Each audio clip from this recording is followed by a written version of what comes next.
Tara Grant was a thriving mother, wife, and employee. She traveled a lot for work, leaving her husband and the nanny to care for their two children, Lindsay and Ian. Tara had an amazing job working for Washington Group International. She was the breadwinner for the family. Although she worked in the office in Michigan, she ran the company's office in Puerto Rico. Before Tara was a Grant, she was Tara Destrompe, who was born and raised in Perkins Township in Michigan's Upper Peninsula with her mom, dad, and sister.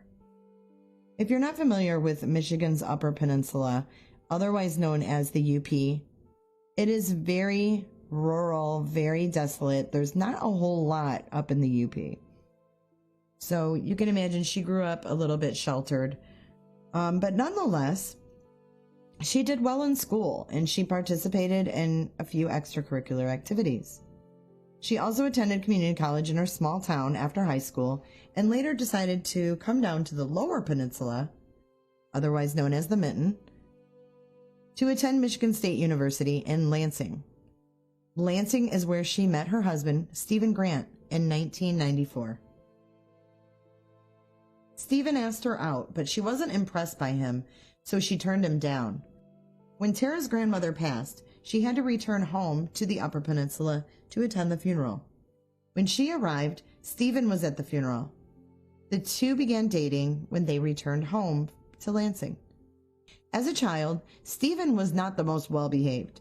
His parents moved the small family, including Stephen and his younger sister, to Detroit from Canada, so that his father could work during the booming auto industry. Stephen was in trouble a lot for stealing and doing the daring things his friends were afraid to do. He attended a community college with no major or real direction. His stealing record extended during this time of his life. Stephen eventually attended Michigan State University to study education and history. He dropped out 4 years later to take a job with former state senator Jack Faxon. He was really into Tara, but like I said before, she was just not that into him until he made that surprise trip to her hometown during her grandmother's funeral. Of course, it was awkward for him being around her family, especially because she had a guy that she said was kind of her boyfriend that was there already. Stephen returned to Lansing, and Tara called to tell him she was in love with him. Stephen Grant and Tara Destrompe got married after he proposed in December of 1994. They moved closer to Detroit, where Tara started the job at Washington Group International. Meanwhile, Stephen had to ask his father for a job at his tool and die shop in Mount Clemens, Michigan, because he was let go from his other job. In November of 2000, the couple had welcomed their baby girl, Lindsay. Life was going well. They were a pretty successful family and were able to move to Washington Township, where they had baby boy Ian in 2002. They seemed to have the most perfect life. They didn't have to worry about money. They had a nice house and a nice subdivision and a cute little family. No one knew how closed off Tara was from her husband. No one knew anything because Tara shared nothing about her life to anyone. The couple even went on to renew their vows on their 10th wedding anniversary. Tara started to move up the corporate ladder, and in 2006 was when she was asked to run the company's Puerto Rico office. She was excited to take the job, but it meant she constantly had to travel. This was hard for Stephen to manage. Being the only one at home with two young children, the couple had to hire a nanny to help Stephen manage the household. Verena Dirks was a 19-year-old young lady from Germany and became the Grants' live-in nanny. Tara knew she was slacking off a little in her marriage and tried to make things better. She wanted to exercise, to stop the yelling, have monthly date nights, and get better at communicating. While she was trying to better herself, Stephen not so much. He had started communicating with an old girlfriend of his. They had always been friends, but it became more frequent. He talked to her about how he did not want to be married anymore. He told her that he enjoyed being married, but that he just thought of marriage like speed limits. Sometimes you have to break them. You just need to keep an eye on the road to avoid detection. While he was doing that, he found that Tara may have been doing the same thing years prior. To get back at her, he started flirting with the nanny, constantly telling her how he felt about her. Every night that Tara was gone, the two shared a bed, but they both said their relationship went no further than cuddling and kissing. The Grant's daughter went into her parents' room to see the two in bed together, but Verena quickly went under the covers so that she wasn't seen. Tara's normal travel schedule was to leave Monday, heading to Puerto Rico and back to Michigan on Friday. After getting back from Puerto Rico for the last time in February of 2007, Tara resented having to tell Stephen she had to leave the following Sunday instead of Monday. She knew that he would be pissed and it would start problems. She was right. That night, as soon as she told him, it struck an argument. Stephen said that Tara packed a bag, got on the phone, and told someone to pick her up in the driveway and got into a black SUV. Never to be seen again. Stephen sent a message to Verena while she was out with friends, telling her she owed him a kiss. Then told her to hurry home before Tara so they could kiss. Verena walked in the house hours later to find Stephen yelling at her, asking about why she was even there, then proceeded to tell her about the argument he had just had with his wife Tara, and she had just walked out on him. Stephen was so distraught over the argument with his wife, he cried to the nanny and invited her into his bed that night. He was constantly calling Tara's phone, leaving voicemails. Hey, it's me.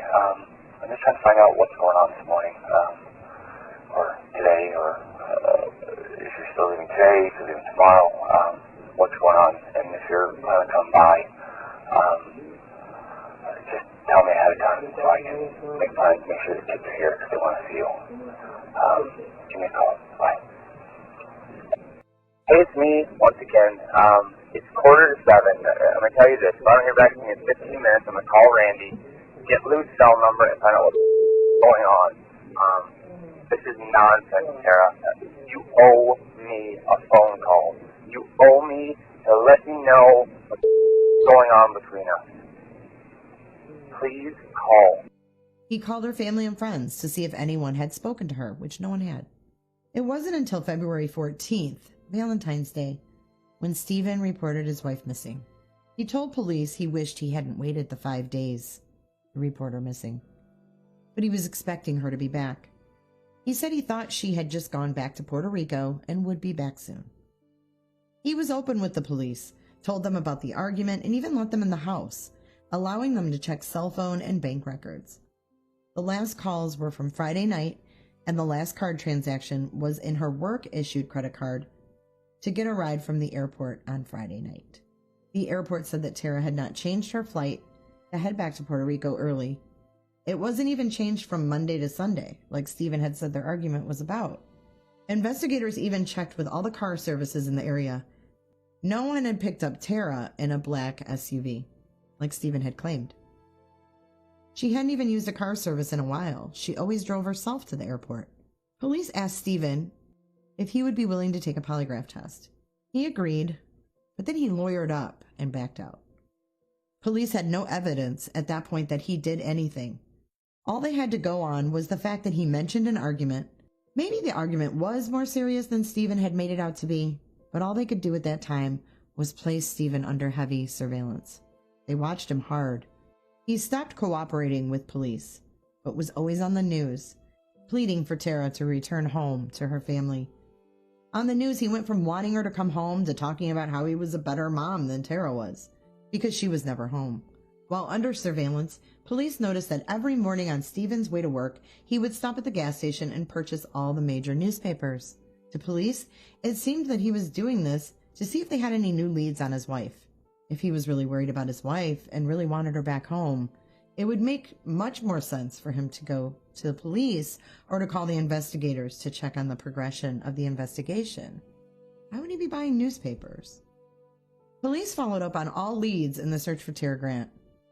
In the investigation, while speaking with police, Stephen mentioned plenty of times about a park near their house. The family spent plenty of time at Stony Creek Metro Park. Stony Creek is not just a regular park. This is a huge 4,500-acre metro park, and it extends across 2 counties. It's open year-round with activities for every season. Police thought it was curious he mentioned it so much. That was where they decided to go search. When Stephen heard about the search at Stony Creek, he requested to be there. The search went on in the cool February weather for 8 hours, and they found nothing and no leads. Police asked the community to report everything, even if it didn't look right, report it. A woman called in and reported a finding on February the 28th. She was walking and saw a gallon-sized plastic bag with more bags, latex gloves, and blood inside. She noticed the bag because it was red, which made it stand out in the snow. She safely took the plastic from the woods to her garage and waited for the police to come check it out.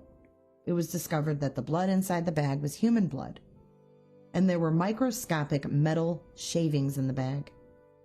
Because the bag was found in the woods so close to the Grant home, it gave them a reason to get a search warrant on the Grant home, as well as Stephen's job at his father's shop. A warrant was served on March 2nd, 2007.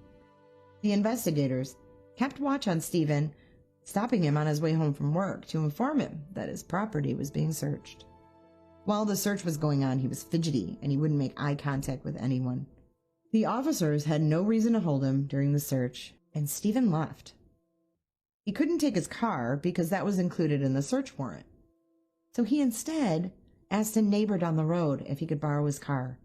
He told him he had to leave the home in order for them to search it. The neighbor believed him and loaned Stephen a bright yellow pickup truck. He left in the yellow truck, just him and his dog. He called his sister, she wasn't home, but asked if he could come get her house keys so he could go drop the dog off at her house while the search was going on.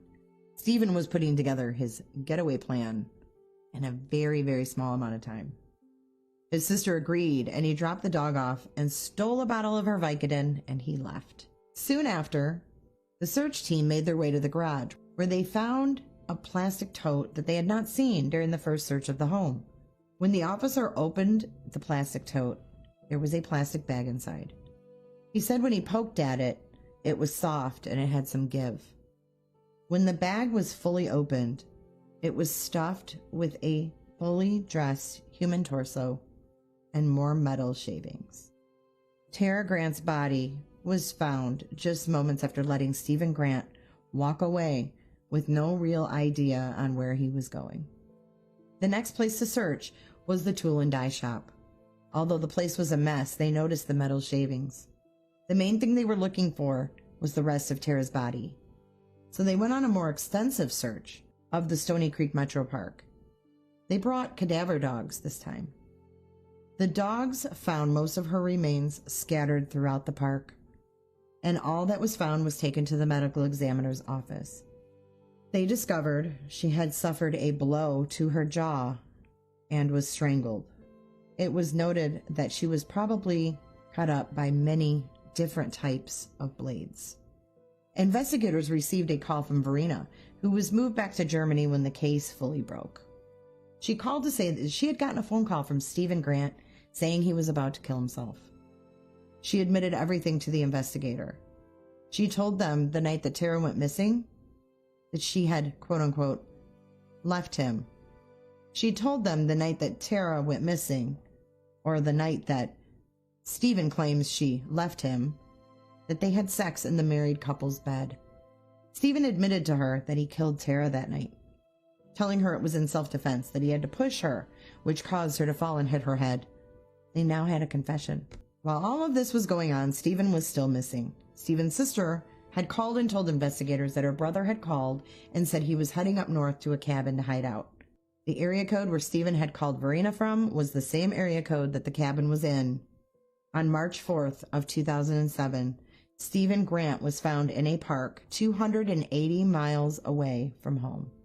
They found him by tracking the phone call he last made to his sister.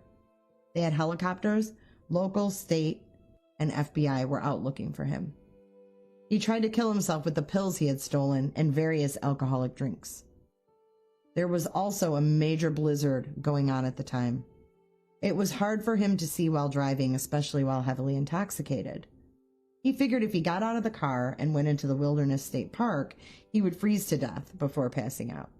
Before he got out of the car, he wrote a letter to his children.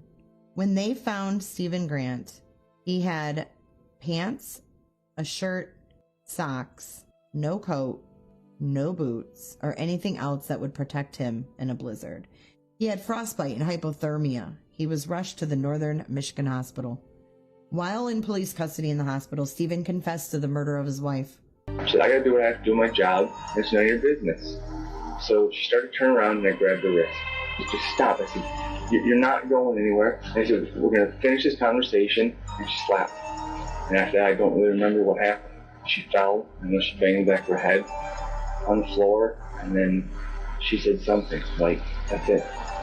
I'm gonna take the kids, you're homeless, you're a piece of shit. And I choked her. The bathroom, on the carpet. She had started to get back up when I put my hand on her neck. But I grabbed her neck and choked her. Were you looking at her face? No, I covered her face up. He told them about the argument and how intense it had gotten. The couple both said very hurtful things, and Stephen felt emasculated by what Tara said to him. So he strangled her. Then he took her body to his job, his father's tool and die shop, and dismembered her body, leaving nothing attached to her torso. After that, he took her remains to Stony Creek Metro Park and disposed of them there. When he learned about the search, he went to the park and moved her torso and put it in the garage in that plastic tote. His plan was to bury it later on. Soon Stephen was moved from the hospital to the jail in Macomb County. He was formally charged there with 1 count of homicide, murder in the first degree, and dismemberment of a dead body. On Friday, December 21st of 2007, a jury found him guilty of second-degree murder.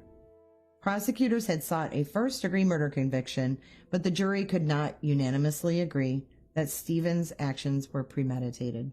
The defense was hoping for a sentence of 15 to 25 years, but Macomb County Circuit Judge Diane Druzinski agreed with the prosecution recommendation of a sentence of 50 to 80 years.